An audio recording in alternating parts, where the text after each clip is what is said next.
မုံရွာမန္တလေးပခုတ်ကူလမ်းပိုင်းစစ်တပ်ဂိတ်တိုက်ပွဲမှာနှစ်ဖက်ထိခိုက်ဒေဆုံးမှုရှိခဲ့တဲ့ဆိုတဲ့သတင်းကိုတင်ဆက်ပေးမှာဖြစ်ပါတယ်။စကိုင်းတိုင်းမုံရွာမန္တလေးပခုတ်ကူလမ်းပိုင်း6မြို့အဝင်စစ်စေးဂိတ်တိုက်ပွဲမှာ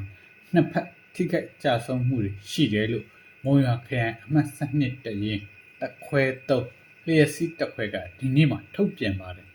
။တော်လိုင်းတပ်တွေကချောင်းဦးမြို့အဝင်စစ်စေးဂိတ်ကိုနိုဝင်ဘာလ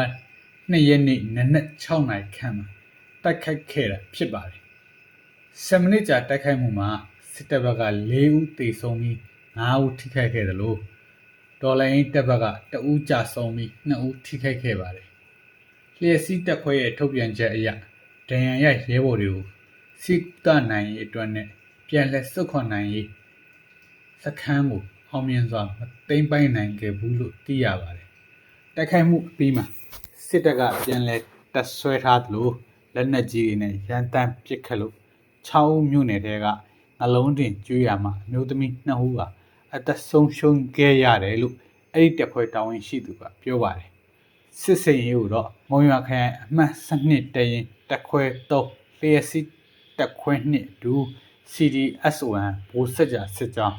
6ဦးမြို့နယ်ဘူရဲရင်စစ်ကြောင်းတို့ကပူးပေါင်းဆောင်ရွက်ခဲ့တာဖြစ်ပါတယ်။